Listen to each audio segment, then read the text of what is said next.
Muito boa noite para você que está nos assistindo. Nosso programa Centros de hoje, nosso tema é projeto de pesquisa realizado aqui na Univarte sobre Política Nacional de Agroecologia e Produção Orgânica, a construção de sentidos em torno das diretrizes nacionais pelo Grupo de Agricultores e Ecologistas de Forqueta, Arroio do Meio. Vamos ver detalhes sobre esse projeto logo após a abertura do programa.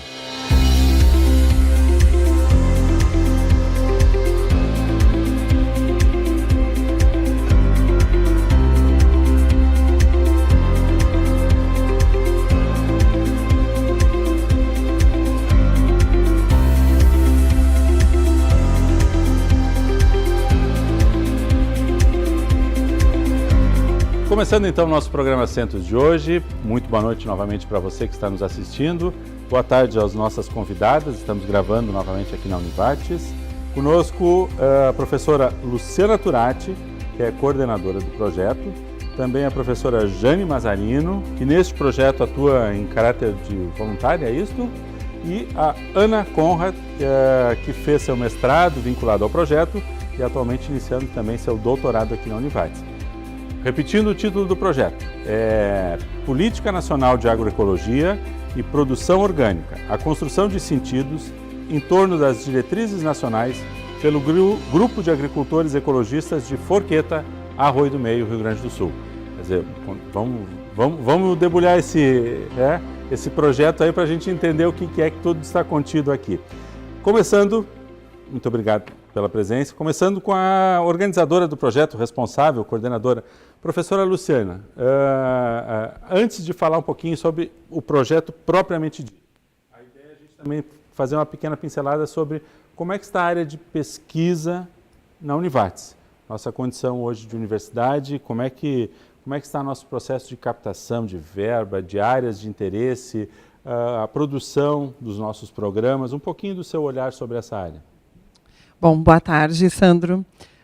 É um grande prazer estar aqui novamente com vocês, aqui podendo falar um pouquinho mais da nossa pesquisa, mas nesse primeiro momento, então, de uma forma mais global, né?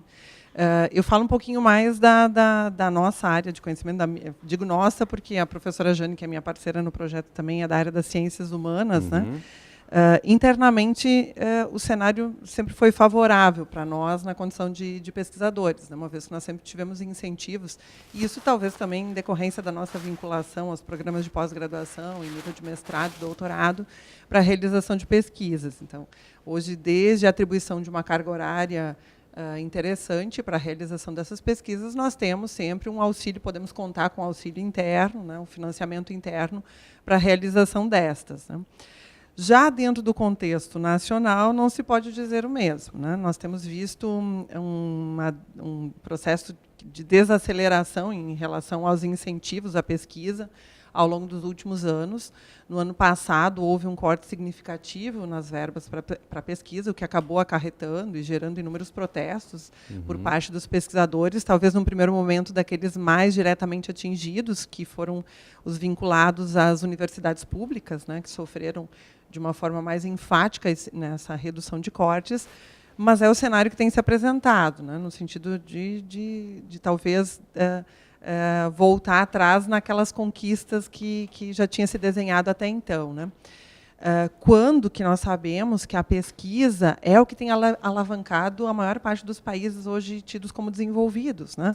A quantidade de verbas aplicadas por parte desses países sempre é muito elevada, se em comparação com outras políticas públicas, né? Diferente do que me parece que está sendo desenhado hoje no contexto nacional. Porque é por meio da pesquisa que, de fato, nós vamos aplicar todas as teorias que nós vamos, né, construindo junto aos programas de pós-graduação, né? Aplicar, testar, enfim, né, validar métodos, inovar, né, criar novas oportunidades. Então, é um mecanismo necessário. E essa sua preocupação, ela toma outra amplitude se nós pegarmos a realidade brasileira, onde boa parte, ou praticamente a grande parte da pesquisa brasileira é feita em instituições de ensino e não em centros de pesquisa. E não em centros de pesquisa. Instituições, outros países, né? Perfeito. E ainda, na sua maioria, instituições públicas, que ainda têm um certo privilégio, quando do acesso também, né, as verbas que são destinadas, né, até pelo formato da própria Constituição, assim, do corpo docente dessas instituições, que muito antes, muitas vezes, do que algumas instituições particulares conseguiram criar seus corpos de docentes com doutores, pós-doutores, entre outros, né, as universidades particulares foram constituindo isso ao longo dos últimos anos, com um incremento que se deu nesse segmento, né? Então, por essa razão, também elas sempre tiveram maior acesso às verbas, né? E, sem dúvida, a pesquisa ainda acontece de forma centralizada às instituições de ensino e pesquisa, às universidades, né? Sim. Professora Jane, por favor, um pouquinho da sua fala, do seu olhar. Ia começar lhe provocando que a senhora tem um histórico de pesquisa, de projetos de extensão na casa aqui que é vasto, né? Que é bastante amplo. Mas, em função dos programas de pós-graduação e em função agora, claro, da nossa situação também de universidade, a pesquisa acaba canalizando bastante para dentro dos programas e não mais uma pesquisa individual ou de um grupo solto, isolado dos programas propriamente dito, né? É um pouquinho por aí que a gente pode desenvolver a nossa linha de raciocínio de pesquisa hoje? Já na Univates já começou esse processo, tendo em vista a possibilidade de virar universidade há uns 10 anos atrás, né? Já se visualizava isso como uma das possibilidades, por causa do tipo de... sempre uma insegurança em relação ao papel dos centros universitários no cenário federal, né? Certo. Então, a Univates já vinha canalizando esforços para pesquisas ligadas aos PPGs, Programas de Pós-Graduação. Eu estou no PPG Ambiente e Desenvolvimento, que é o primeiro da casa. Ele surge em 2006, 2007, né, de sua formação. Estou desde o início, por isso essa experiência larga. Claro, né? claro. Então, é uma década e um pouquinho mais. Mas a sua prática em torno de projetos já vinha anteriormente a isso? Se iniciou em 99, quase né? como extensão e também como projetos isolados, né? Dentro da instituição. Isso. E depois, se eu contar a minha história acadêmica, desde 1999. Então, isso são quase 20 anos. Mas a Univates vinha levando em conta isso e já vinha canalizando para os PPGs. Tinha algumas pesquisas fora, mas hoje eu acho que a tendência é estar dentro dos PPGs, dado que os recursos diminuíram, tanto de fora para dentro, como mesmo internamente tem outros PPGs, né, e o recurso para pesquisa ele é limitado, né, claro, tem diferentes contas que a instituição administra. Então, nesse sentido, eu acho que estar atrelado aos PPGs, são diversos grupos de pesquisa, só no nosso PPG é quase uma dezena de grupos, né, ou projetos. Acho que a tendência que a Univates vem sinalizando é formar programas de pesquisa, agremiar os projetos em programas mais macro. Isso é uma tendência também na busca da internacionalização, que é uma exigência para os PPGs passarem. Hoje a gente anota 5 PPG Ambiente e Desenvolvimento de um ranking de 3 a 7, e obviamente nós devemos agora tentar os 6, e assim vai indo, né? É uma história de competitividade dentro das instituições que perpassa esse processo. Então, a Univates ela vem jogando os recursos ali, a gente vem fazendo pesquisa, a busca de recursos de fora, recursos federais. Historicamente, é bem menor o acesso das ciências sociais e humanas, que é o nosso caso, mas tem temas de interesse. Eu tenho tido recursos, já acessei recursos da FAPERGS, já estou acessando a segunda vez o CNPq, e eu acho que isso tem a ver com a gente ser um pouco estratégico, talvez, na proposição dos temas, né? Então, a gente pesquisou a crise hídrica no cenário de São Paulo, né, tempos atrás, eu e a Luciana. Agora, a questão da agroecologia, eu colaborando com ela, ao contrário da crise hídrica. Então, a gente também tem pego temas que têm uma conexão com os debates contemporâneos. Acho que isso é importante para o pesquisador levar em conta. Cada uma a partir da sua área, né? Eu a partir da comunicação, ela a partir do direito, e tem funcionado, a gente é parceira desde que eu iniciei um projeto de pesquisa aqui dentro da Univates. O tema une os dois olhares. Né? E o tema água, em especial, acho que capitaneou vários recursos, porque nessa oportunidade em que se investigava a crise da água, a partir de um projeto que a Jane havia captado, eu também tinha uma captação do CNPq com governança da água. Então, era um tema que me parece que era de interesse do CNPq na oportunidade. Era pertinente naquele momento se trabalhar mais a fundo o tema. Trabalhar isso. E a questão de buscar na parceria ela tem um aspecto voltado para o direito, eu venho com o aspecto da comunicação e a produção de audiovisual ali dentro do projeto dela. Antes, eu vinha da comunicação, ela vinha com o direito à informação. Então, também a gente sentia onde é que estão as nossas interfaces, sentindo prazer em fazer o que a gente faz. A gente tem tido muito esse mote. Nós temos que sentir prazer com a pesquisa que a gente faz, porque é isso que nos move a produzir um artigo, porque é muito difícil tu sentar para escrever um artigo, né? É sempre algo que demanda um esforço intelectual, gera insegurança, tu tem que ser aprovado pelos pares lá fora, as revistas super qualificadas, a gente tem que produzir para a revista B1 para cima, então, revistas internacionais, cada vez mais a tendência. Então, isso tudo nos exige tanto que a gente tem que sentir prazer com o que a gente quer pesquisar. Por isso que a gente também foi reorganizando os temas com coisas que nos fazem sentido para a nossa vida. E um projeto requer uma certa inquietude, né? Quer dizer, uma certa é da natureza, curiosidade. É da natureza do pesquisador. Perfeito. Ana, por favor, um pouquinho da tua fala. Tu fizeste o mestrado, né? Como é que foi? Ao longo da tua formação, tu és formada em Direito, ao longo da tua formação, tu já vislumbrava a possibilidade de um mestrado? Como é que foi assim, essa tua aproximação com a área da pesquisa e a academia? Bom, a minha aproximação começou na graduação, porque eu tive a oportunidade de ser bolsista das professoras no projeto de pesquisa, bolsista de iniciação científica na época. Então, já começou ali esse olhar, né, para o mundo acadêmico. E no próprio TCC já começaram pesquisas voltadas ao projeto. E assim se deu continuidade num olhar de mestrado e agora de doutorado. Certo. Então, tu diria assim que essa proximidade com os temas e com as professoras é que foi o teu fator motivador num primeiro momento? Sim, num primeiro momento sim, porque a partir dali despertou que, na verdade, quando a gente ingressa no meio universitário, também tem toda essa questão da pesquisa, da extensão, então foi a partir da graduação que começou o interesse. Tá. Não, essa tua dica é importante porque às vezes nos perguntam, como é que eu acesso um programa, como é que eu escolho um tema, como é que eu faço contato com um pesquisador. Então é importante, claro que às vezes o aluno pode ter um tema de interesse que ele pode tentar construir esse projeto, mas muitas vezes é a partir de temáticas que já estão em discussão. Em discussão. E eu acho que ela gostou da gente, porque ela não nos largou até agora ela é nossa doutoranda aqui no programa, né? Enfim, permaneceu sempre atrelado ao grupo de pesquisa meu e da Jane, e vai seguir agora pela frente com o doutorado, iniciando nesse ano. Mas, sem dúvida, há espaço para voluntariado dentro dos projetos de pesquisa, né? E isso não só para os nossos projetos, nós sabemos que praticamente todos os projetos da casa sempre estão abertos para esse tipo de oportunidade de participação. Então, também cabe ao aluno, muitas vezes, demonstrar esse interesse, né? Se não é junto ao nosso tema de pesquisa, mas existem tantos outros sendo discutidos aqui na casa, então essas aproximações podem se dar já dessa forma, né? Ótimo. Eu acho que nesse sentido tem se popularizado o papel da ciência na universidade, né? Então o que é um bolsista de iniciação científica 10 anos atrás, né? E hoje os alunos já têm uma tendência aí para pesquisa. Então, como professora de metodologia de pesquisa, né? Eu percebo assim o quanto nessa disciplina a gente fazer um bom trabalho de popularização do que é essa área tem gerado e levado nossos alunos a buscar o mestrado e depois seguir no doutorado.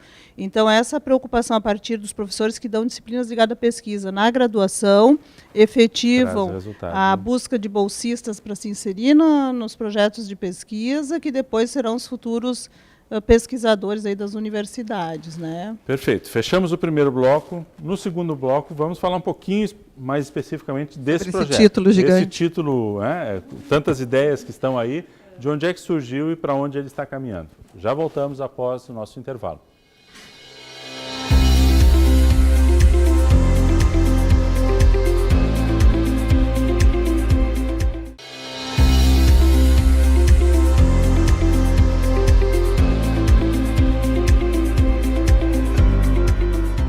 Segundo bloco, então, do nosso programa Centros de hoje, estamos desenvolvendo o tema projeto de pesquisa realizado aqui na casa sobre Política Nacional de Agroecologia e Produção Orgânica, a construção de sentidos em torno das diretrizes nacionais pelo Grupo de Agricultores Ecologistas de Forqueta, Arroio do Meio, Rio Grande do Sul. Conosco, professoras Luciana Turati, que é coordenadora do projeto, também a professora Jane Mazarino, que atua como voluntária neste projeto especificamente, e a Ana Conrad, que fez seu mestrado voltado para essa área, envolvida também no projeto. Professora Luciana, por favor, nos conte um pouquinho de qual é o histórico, de onde vem a proposta especificamente deste projeto, que é um dos tantos que acontece aqui na Univates. Bom, e o porquê desse título gigantesco também. Nós das humanas, nós temos o hábito de trabalhar com títulos quase que autoexplicativos, por isso que ele tem essa proporção. Quer dizer, quando se lê o título, não precisa já mais falar. se sabe dos objetivos do certo. projeto, praticamente.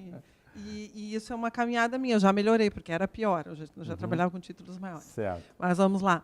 Bom, tudo começa com um processo de implantação do PPG-SAS, né, que é o Programa de Pós-Graduação em Sistemas Ambientais Sustentáveis. Que é o seu vínculo. Que é um dos meus vínculos. Eu tenho vínculo com este e com o PPG-AD também, o Ambiente e Desenvolvimento também. E onde, então, alguns projetos precisavam se encontrar em implantação. Né? A casa abre um edital para projetos de programas em implantação e, na época, eu encaminho esse projeto, mas ainda com um olhar mais voltado para a aplicação do direito à informação. Esse atual título já é o título encaminhado para o CNPq, né? Um projeto que agora iniciou no ano passado, em agosto do ano passado, e que se prolonga até 2020, certo. Já com esse novo olhar.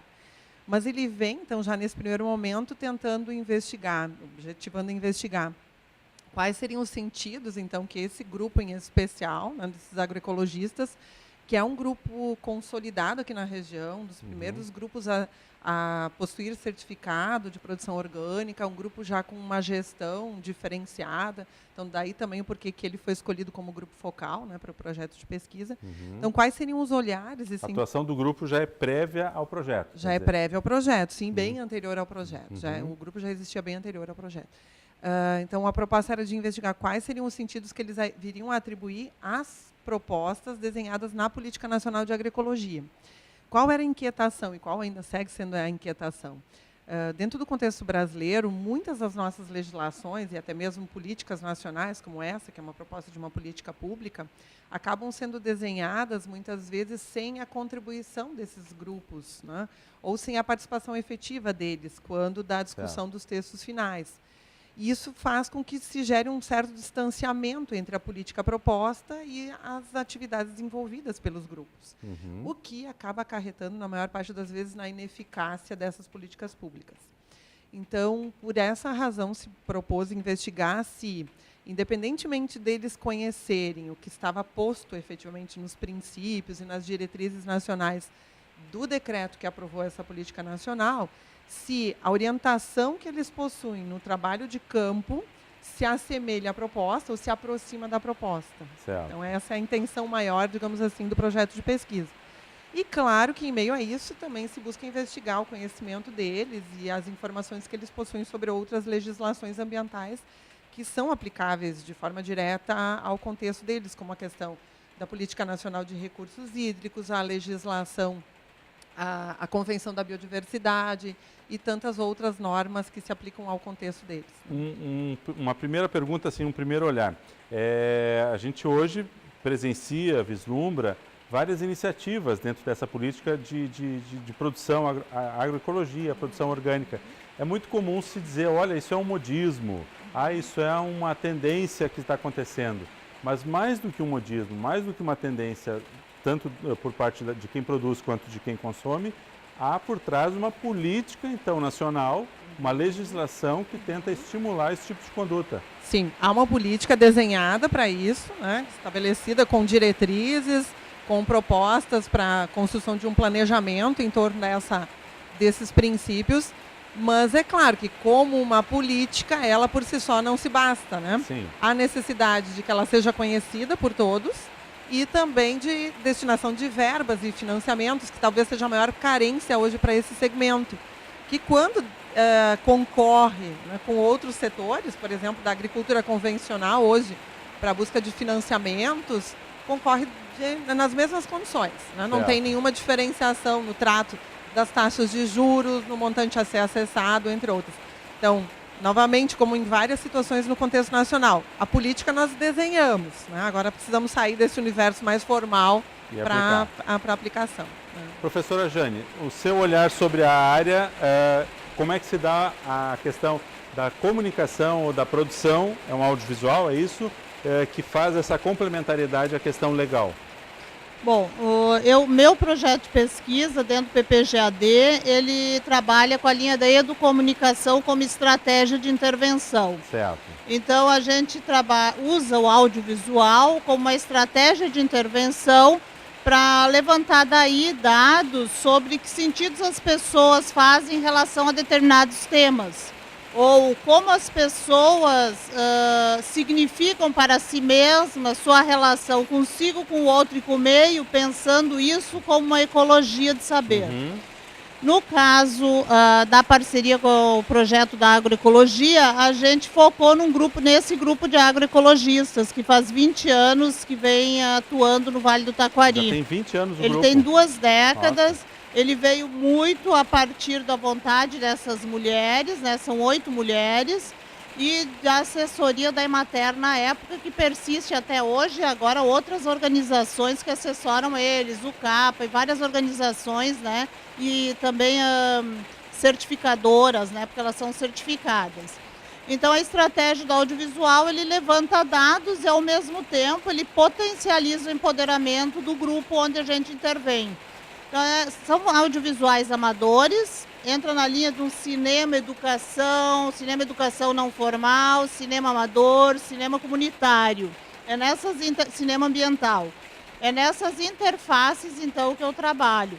Quando surge o tema da agroecologia, eu já conheci o grupo e sou parceira do grupo há mais tempo, assim, como consumidora, né? Aí a gente viu uma potencialidade. São mulheres maduras, são agroecologistas. Que história é essa? Como é que elas construíram essa história? E se elas fossem elas mesmas contar essa história, como elas contariam? Então, não é o nosso grupo de pesquisa que vai lá entrevistar as mulheres para saber sobre as coisas que nos interessam.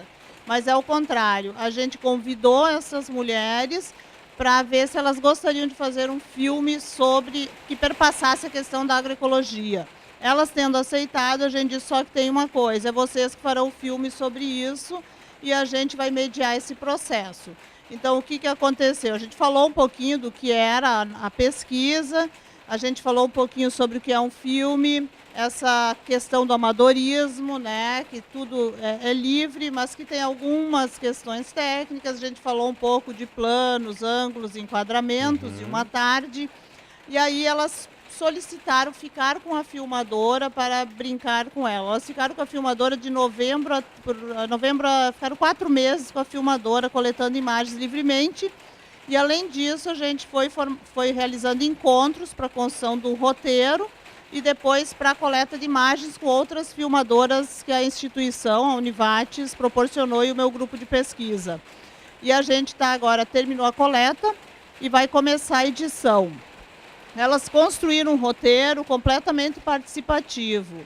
Então, começa com uma chuva de ideias, né, em que elas colocam ali o que poderia ter um filme sobre a vida delas perpassada pela agroecologia, né? E aí tudo que surgia a gente ia registrando, né? Isso foram 2 encontros. Num terceiro encontro, aí nós do grupo levamos em post-its todas as ideias. E aí a gente, o post-it possibilita a mobilidade das ideias.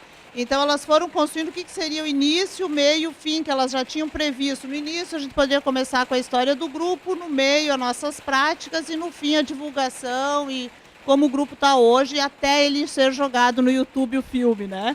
Então, elas projetaram até isso. Então, com os post-its e com as ideias, a gente foi colocando o que seria início, meio e fim, depois ordenou por cenas, o que elas achavam que devia vir antes e depois, livremente. Todas elas em cima de uma mesa, com aqueles post-its, e uma reorganizando o que a outra tinha feito, e assim foi indo. Quando elas definiram que, ok, é isso, a gente veio, como grupo de pesquisa, botou isso numa ordem das cenas, e aí elas saíram a coletar o que faltava ainda, além do que elas estão coletando nesses 4 meses. Então, elas filmando, elas entrevistando a outra, definindo, uma tá entrevistando, a outra está filmando, a outra está na outra câmera filmando outro ângulo. Então, e o processo, assim, foram de todas as mulheres que participaram, 3 delas já são mais espontaneamente, já construíram empoderamento, ou por causa das próprias questões singulares, da extroversão e tudo isso, né?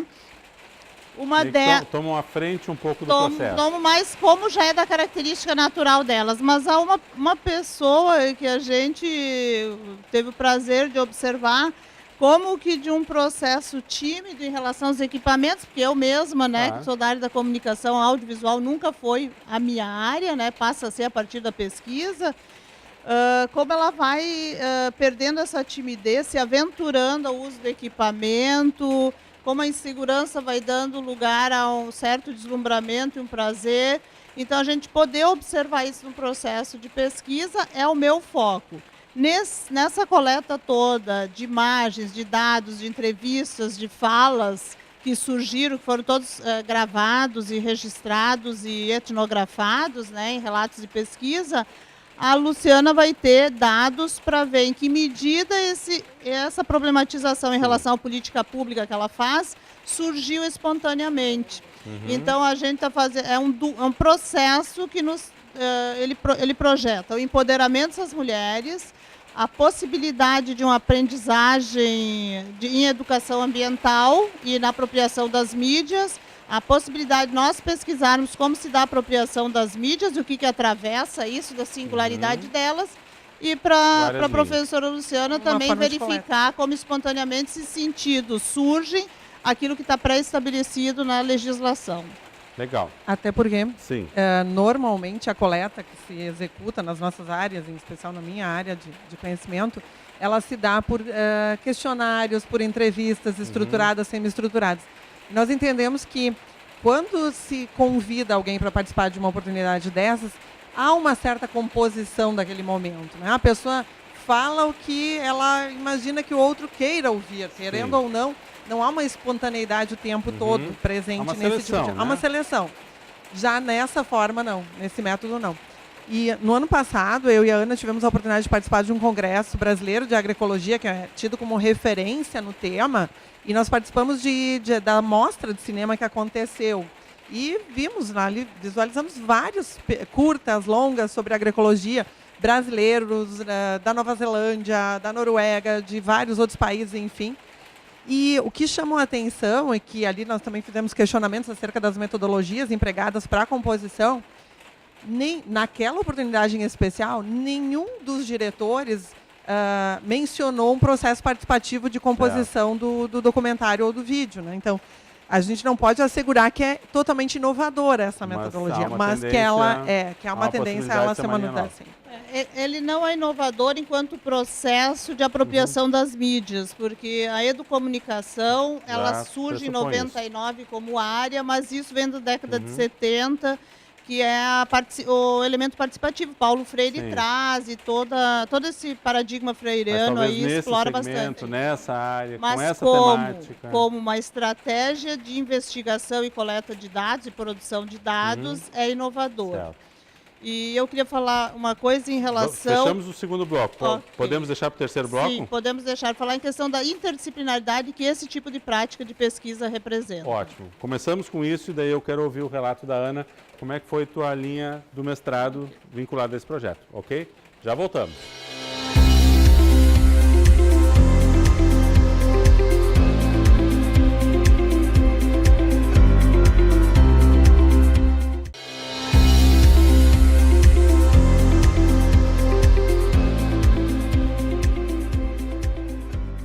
Terceiro bloco, programa Centros de hoje, estamos falando sobre o projeto de pesquisa Política Nacional de Agroecologia e Produção Orgânica, a construção de sentidos em torno das diretrizes nacionais pelo Grupo de Agricultores e Ecologistas de Forqueta, Arroio do Meio, Rio Grande do Sul. A professora Jane estava com a palavra no final do segundo bloco e ela ia salientar a questão da interdisciplinariedade que se observa no projeto, é isso? Isso, então nós estávamos falando da inovação enquanto estratégia de produção de dados a partir dos audiovisuais, que é uma estratégia mais colaborativa, né? E isso vem a colocar em prática, efetivar o que os autores mais relevantes da área da interdisciplinaridade colocam, a interdisciplinaridade não é simplesmente, dentro das áreas da ciência, uma conversa entre ciências naturais e ciências humanas, ou mesmo dentro das naturais ou dentro das humanas. Mas a interdisciplinaridade ela se refere ao encontro de saberes, saberes científicos e saberes não científicos, Certo. que são colocados em igualdade de condições e valorados da mesma forma. Então, eu acho que isso, a nossa pesquisa é de ponta nesse sentido, porque muito se fala sobre a interdisciplinaridade a partir dessas conexões, mas pouco se consegue fazer, porque o pesquisador ele tem que se aventurar a sair do gabinete, a sair de um lugar em que ele está blindado, de coleta de dados a partir de documentos, como a gente já fez e nos deu prazer por um tempo, e ir para um lugar que a gente não sabe o que vai dar. Por exemplo, fazer uma intervenção com a produção do audiovisual sem saber se vai rolar. Final. Né? E tu tem uma conexão, tu tem que prestar contas dessa pesquisa institucionalmente, fora e dentro, né? Inclusive para quem te banca a pesquisa, o governo federal. E nesse caso, a interdisciplinaridade não é só uma questão de olhares diferentes de pesquisadores envolvidos no projeto, mas atores diferentes. O próprio público passa a ser um ator do projeto, colocando a sua visão do processo, né? Porque quando tu coloca no processo colaborativo que eles vão fazer o filme sobre a agroecologia para eles, tu não sabe o rumo que vai ter esse filme. E tu não está definindo isso, né? Sim. Enquanto que se isso estiver na mão do pesquisador, ele vai definir, vamos roteirizar a partir de tais perguntas, vamos abordar só tais temas, e desse jeito não foi o que aconteceu. Eu acho importante contar da tua vida. E aí o processo é outro. O que é que você acha importante da sua vida, do seu processo? A partir da conexão com a produção de alimentos sem veneno. Perfeito. Né? O que isso perpassa tua vida, teus valores, as relações com a comunidade, que sentido isso tem para ti e que misticismos estão perpassando tudo isso, né? Por exemplo, emergia aí que há uma conversa com as plantas. Né? Então, esses saberes emergindo assim, espontaneamente, é muito bonito a gente trazer isso depois e buscar. Aí a gente tem que buscar depois autores, né, para fazer as conexões. E o retorno o retorno e o registro da tradição também, que se perdeu, né? A gente não pode falar muito em história, que senão os historiadores daqui a pouco vão ter, né, uma rixa com a gente aqui, mas de certa forma a gente está fazendo isso também, um registro, uma espécie de registro histórico. Uma memória social. Uma memória, porque eles trazem à tona, durante essas falas, também boa parte dessas heranças, né, da história que eles vivenciaram com seus avós, com seus antepassados, esses ritos que eles foram cultuando, enfim, que é o que a gente chama de saberes locais, né, que a gente, de uma certa forma, agora consegue também registrar. O documentário é um patrimônio imaterial também. Ótimo. Né? Ana, nos conta um pouquinho, por favor, o que é que foi o teu projeto do mestrado e como é que uma aluna do direito cai numa área, claro, tem uma orientadora do direito, mas como é que foi para ti? Normalmente a gente vai pegar assim, um aluno do direito, ele vai para uma aplicação mais da lei, da legislação, né, do processo jurídico. Tu caíste numa área um pouco mais ampla, né? Bom, essa opção por uma área interdisciplinar também veio da própria graduação, porque como eu já tinha o contato com as professoras e já era bolsista de iniciação científica, já se haviam pesquisas em áreas vinculadas ao PPG, Ambiente e Desenvolvimento. Certo. Então, na verdade, isso só foi uma continuidade, né? E aí, tendo em vista o projeto da Lu, a gente pensou em algo para contribuir e uma ramificação desse projeto para a pesquisa de mestrado. E o que é que foi que tu desenvolveste? E aí, nesse momento, a gente quis investigar, porque na literatura se tem que as pessoas que aderem à agroecologia, elas têm um estilo próprio de vida, elas aderem a um modo de vida bem peculiar. Então, a gente quis saber como é que esse modo de vida e as práticas exercidas nesse meio podem contribuir para uma formação ambiental, no sentido de conscientização ambiental. E aí, para que isso pudesse acontecer, a gente se apropriou de metodologias como observações participantes, etnografia e também entrevistas, o que na área do direito ainda é algo bem bem diferente, é algo que não tradicional, não tradicional, exatamente. E aí, para que isso acontecesse de forma bem natural, eu acabei imergindo no modo de vida delas e acabei trabalhando juntamente com elas em cada propriedade e exercendo todas as atividades que elas faziam para conseguir entender como elas fazem essas práticas, como funciona o modo de vida delas, para daí constituir as ideias, né? Perfeito. A Ana se valeu, é importante também salientar que ela também teve esse trabalho da Ana, ele foi orientado pela professora Margarita, que é da área da antropologia. Que tem, então, por isso que também nós ousamos ir um pouquinho para isso que a gente chama de inspirações etnográficas, né? Porque eu não tenho isso presente, por exemplo, na minha formação, né? Mas a professora Margarita tem isso como, né, de praxe, digamos assim, na área dela, né? E a Ana se valeu de entrevistas, sim, nesse caso, semi-estruturadas, né, mas a forma dela consolidar essas entrevistas foi por meio dessa observação participante, então, vivenciando efetivamente o dia a dia, para verificar se aquilo que tinha sido informado quando das entrevistas, né, de fato, se evidenciava depois lá no dia a dia, né, daquelas relações com o consumidor, nas relações entre família, nas relações entre elas, entre o grupo, nas relações para com a sociedade. Então, as observações elas vêm como mais uma forma, com mais um método para consolidar, né, para fechar esse postura, conjunto, né, digamos assim, né, de formas de coleta de dados. Isso aí está conectado com a teoria da complexidade, né, quando a gente coloca que o observador e o observado não se diferenciam tanto assim, como as ciências positivistas colocaram, né? E também a questão do elo de confiança de se construir entre o informante e o pesquisador. Quando o informante deixa de ser um informante, passa a ser um produtor de dados junto com o pesquisador. Acho que esse foi o grande valor que se constituiu a partir da pesquisa da Ana, né, de pensar nisso em conexão com o estudo da Lu, e que abriu depois, deixou o espaço super aberto para eu chegar e fazer a proposta da produção audiovisual. Então, ela, como se a pesquisa dela tivesse intermediado esse acesso. Eu já tinha relação com essas mulheres, mas não desse nível de intimidade que se criou quando tu chega e se propõe a trabalhar na propriedade junto, sabendo que o papel dela era de pesquisadora, né, mas criar essa proximidade entre os grupos sociais, seja um grupo de pesquisa com um grupo de agroecologistas. Ana, o que tu salientaria assim como principais resultados ou como centralidade da tua produção? Bom, naquele momento a gente quis constituir ideias que pudessem contribuir nessa conscientização.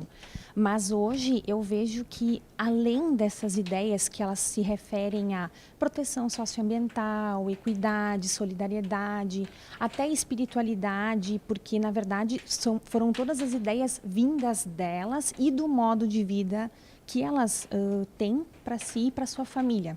Eu acho que foi a receptividade e principalmente a dedicação delas para com a pesquisa.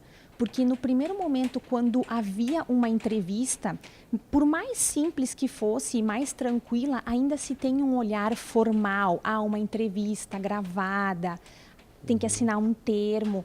E a partir do momento que eu me dispus a trabalhar, e trabalhar de fato, capinar, né, coisas que eu nunca fiz na vida, isso foi realmente bastante interessante. Elas também se sentiram, poxa vida, uma estudante vem aqui e pega na enxada e trabalha junto. Como é que tu explicaste para a tua família que o teu projeto de pesquisa passava por uma enxada? Olha, para minha família foi um espetáculo, porque eu acho que eles nunca imaginaram que eu fosse fazer isso com tanta vontade. Tive que tomar muito Dorflex, mas deu tudo certo, foi muito bom. E aí elas também acabaram se empoderando no sentido de, bom, ela é uma estudante, ok, mas agora ela é minha funcionária. Então, eu atendi pessoas, ajudei a organizar a feira. Isso foi o que realmente mais valeu na pesquisa. Realmente te introjetaste na realidade delas. Sim. Eu acho que isso tem um elemento muito importante que tem a ver com a imagem da Univates também, né, que eu senti lá no grupo. Receptividade... A percepção de confiança de uma universidade no trabalho e no papel desse grupo social. Surge aí quando vem uma pesquisadora, uma estudante da Univates fazer a pesquisa, e surgiu de novo no audiovisual Quando elas solicitaram se elas poderiam ficar com a filmadora, eu disse sim, e daí tem o patrimônio Univates, né, na filmadora, e elas se sentiram assim, muito valorizadas pelo fato de uma instituição de ensino do gabarito da Univates confiar equipamentos de um certo valor.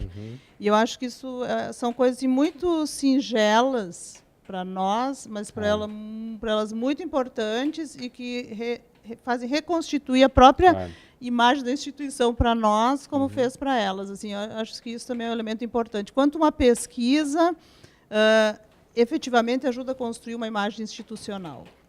Certo. E eu queria ainda adicionar que, como resultado maior também, eu acho que a pesquisa da Ana demonstrou também que, claro que foi um grupo focal pequeno, enfim, dessas mulheres em especial, mas que estão inseridas nesse modo de vida agroecológico há bastante tempo, né, por volta de 20 anos, que, de fato, a atividade que elas desempenham, ela se volta para um olhar para o outro, assim, com um olhar, uma preocupação para com o outro, né? Não é um meio de vida, não é um trabalho, não é uma atividade com finalidade econômica. Certo.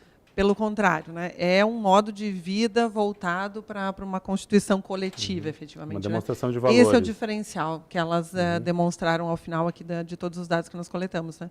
Que elas se abrem efetivamente para o coletivo, para uma ideia de um projeto comum, um projeto coletivo. Né?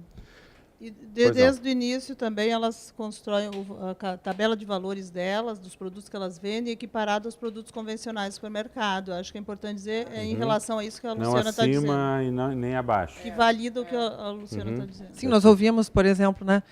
O que eu quero é que meu produto chegue para todo mundo. Eu quero que todo mundo possa comer comida saudável. Portanto, né? não vou cobrar mais caro. E tanto é que elas se limitando o indignam com o atravessador, né? Com aquele que vai, adquire o produto delas por um preço e revende por um preço caro, que faz com que menos pessoas possam acessar esse produto. Muito bem. Fechamos o terceiro bloco. No quarto bloco, vamos ouvir um pouquinho sobre qual é o estado atual da pesquisa, próximos passos, né? Dentro desse projeto aí, dentro dos objetivos do projeto. Já voltamos.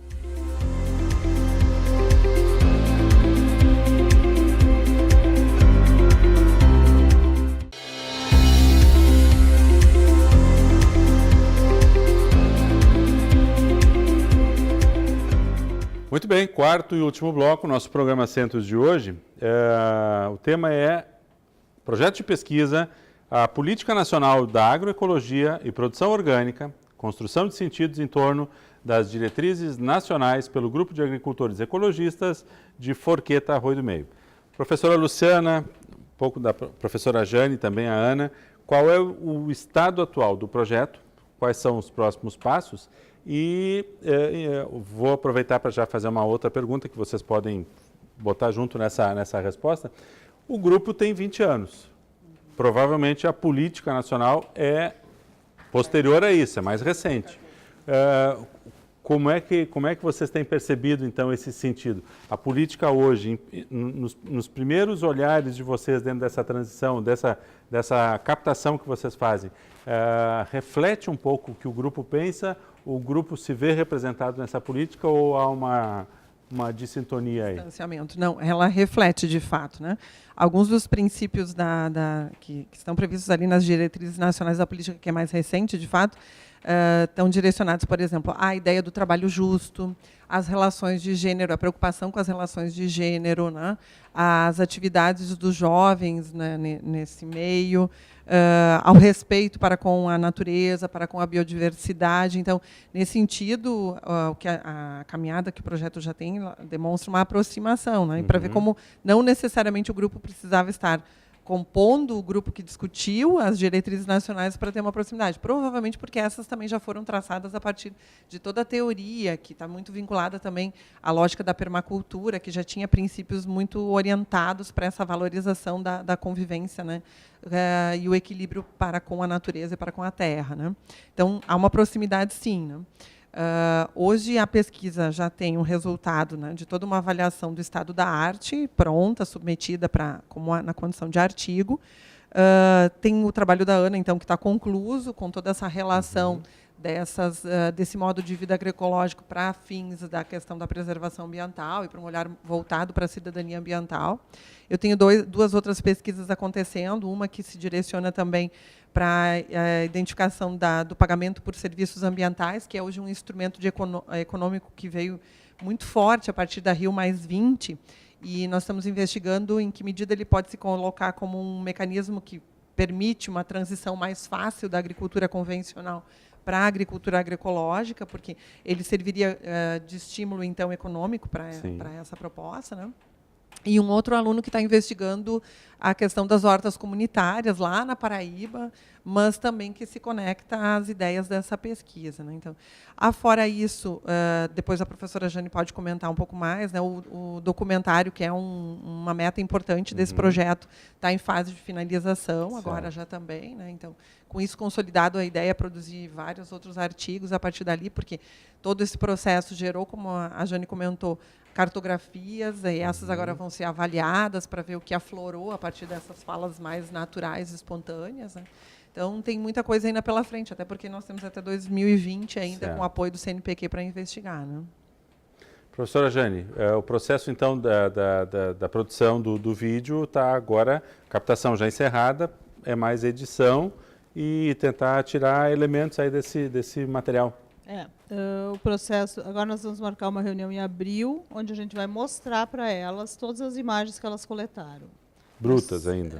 Né? A gente tirou aqueles liga a máquina e desliga, coisas que não dá para aproveitar. Mas levando em conta, a gente selecionou o que não dá para aproveitar, levando em conta que é um processo amador. Portanto, muitas coisas que profissionalmente a gente tiraria, tecnicamente, permanecem lá para elas olharem. Praticamente, sei lá, acho que 85% do que foi coletado por elas permanece. A gente tem 3 categorias de análise para tudo que foi coletado, que tá dentro da 3 macro categorias que está dentro da proposta enviada no meu projeto de pesquisa, que é a comunicação, educação ambiental e intervenções. E como elas constroem a narrativa, né? Esse é um elemento que a gente está observando, como é que eles foram construindo a narrativa, tanto desde a proposta do roteiro, a coleta das imagens, as decisões que foram tomadas, as lógicas que permearam essas decisões, o processo de significação, que a gente vai avaliar a partir do produto, né, que significados emergem aí sobre as práticas agroecológicas para esse grupo. E uma terceira categoria que a gente está chamando de atravessamentos, por uma proximidade com os autores como Deleuze e Guattari, e essa nosso ensaio de cartografia, que eu estou chamando de etnocartografia, porque é um pouco etnografia, um pouco cartografia, que são 2 técnicas parecidas, mas bem diferentes, no sentido do valor e do papel do pesquisador no relato, né? Então, seriam 3 grandes categorias de análise, que são a construção da narrativa mesmo, a questão do produto audiovisual e que atravessamentos perpassam esse processo que a gente está evidenciando aí.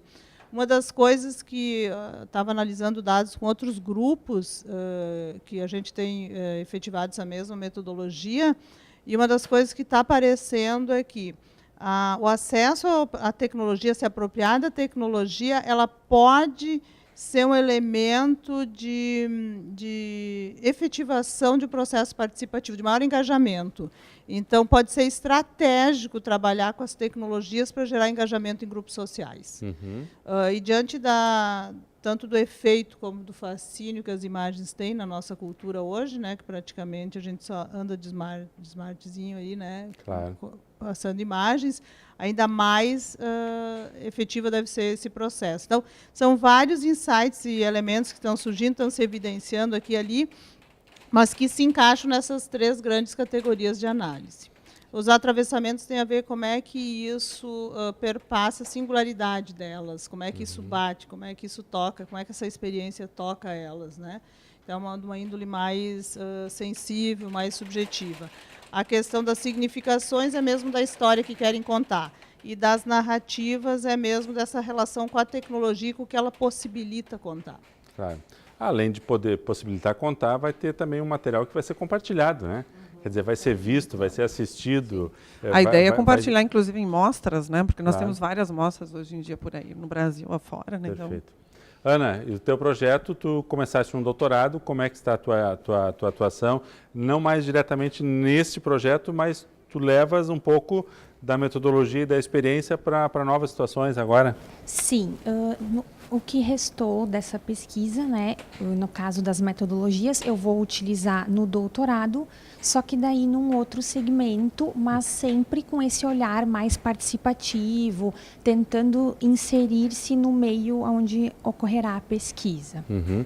E como tu diria assim para um aluno do direito que hoje está pensando, puxa, eu quero fazer um mestrado, quero fazer um doutorado, quero ir para a área acadêmica, essa ruptura que tu exercitaste em sair das metodologias tradicionais do direito, valeu a pena, é legal, ou isso é um desafio assim mais realmente que não é tão tradicional na área do direito e aí tem mais a ver com o teu perfil? O que tu relataria para um aluno do direito que viveu a tua experiência? Bom, eu diria o seguinte, com certeza é um desafio, porque ainda no curso não se comenta tanto sobre essas possibilidades. Mas com certeza, se a pessoa tem a iniciativa ou pelo menos tem um olhar que possa se abrir a novos desafios, aí eu acredito que a busca por programas de pós-graduação interdisciplinares acabam te proporcionando isso, né? E com certeza essa ruptura de métodos tão tradicionais e ainda um pouco pesados, encaixados, né? Nesse sentido, eu acho que vale muito a pena, tanto no sentido acadêmico como pessoal também, para acabar abrindo horizontes e enfim, né? E teus projetos pessoais, pesquisa, docência, assessoria nessa área, o que tu vislumbra? Sim, no momento, claro que o foco é o doutorado, mas sempre pensando no meio acadêmico, com certeza. Perfeito. Professora Luciana, acho que é importante a gente fechar a ideia juntando alguns elementos. Produção agroecológica, temos a questão de gênero, interessante que o grupo são 8 mulheres, né?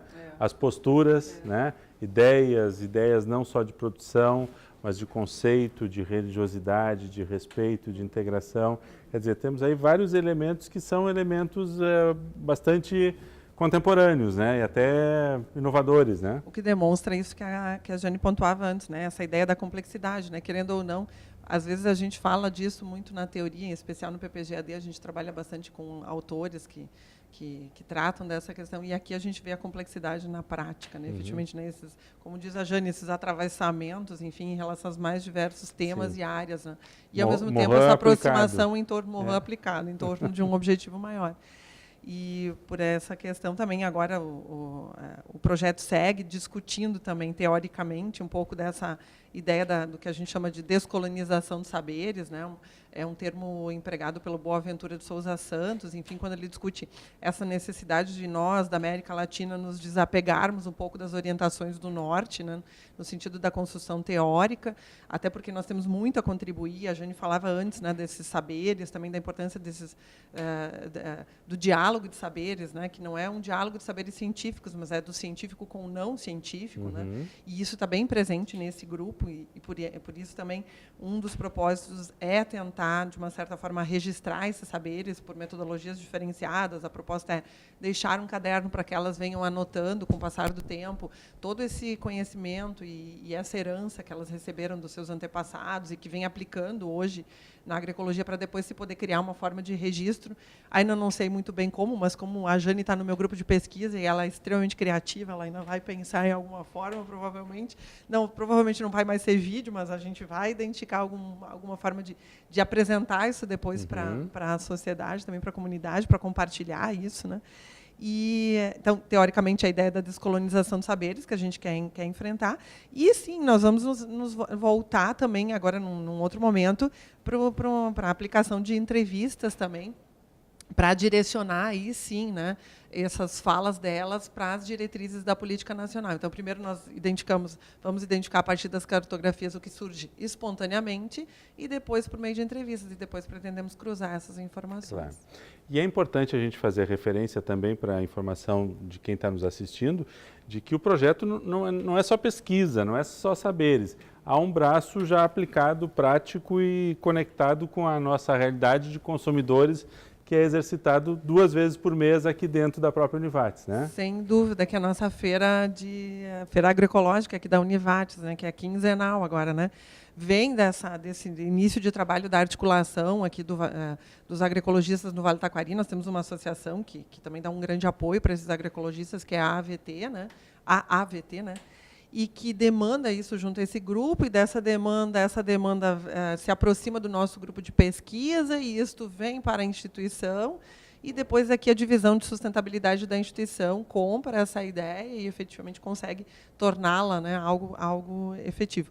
E desde então, desde o ano passado, nós contamos aqui com a nossa feira. Então, também nesse sentido nos aproximamos mais, e aí não só do grupo do Forqueta, mas de vários outros grupos aqui da região, também mais próximos, de Cruzeiro, Santa Clara. Que consiste, então, na segunda quinta-feira e na quarta quinta-feira de todos os meses, aqui entre os prédios 7 e 3 da Univates, a partir das 4h30 até as 7h30. 16h30 da tarde, até as 19h30, nós temos um grupo de produtores agroecologistas certificados, que vende seus produtos diretamente aqui dentro da Univates. Está aberto para qualquer um poder chegar, então, segunda, quinta e quarta quinta-feira de cada mês, a partir das 16h30 até as 19 horas. Né? E é mais um local de aproximação também dos nossos estudantes e pesquisadores. Né? Nós temos outros professores, já o professor Marlon, que é vinculado ao PPG-SAS, que tem aproximações já com esses grupos também, então tem ali também mais um locus de novas pesquisas. Né? Pois não. Professora Jane, o vídeo está previsto para estar disponível quando? Só no final do projeto? Isso. Não é 2020. A gente não sabe porque o processo é colaborativo. Certo. Né?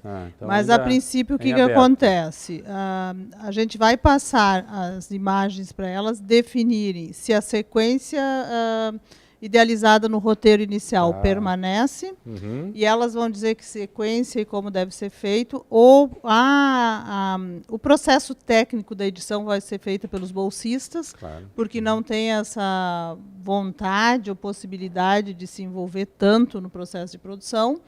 E então, eu imagino que sim, ao longo desse ano nós vamos finalizar. Agora, se vai ser no primeiro semestre, no segundo, eu não posso garantir, mas ao longo de 2018 vai ocorrer, e depois o mundo que nos aguarde, porque a gente vai tentar levar esse filme para algumas mostras, né, onde elas estiverem, e dar a conhecer, né, que é possível a gente fazer pesquisa com processos colaborativos, produzindo arte com isso também, dentro da área de uma área nova, da comunicação ambiental, que tem pouca coisa escrita sobre isso, e o que vem muito da análise de como a mídia trata as questões ambientais, o que a gente já fez, mas que a gente percebeu também as limitações de permanecer fazendo isso.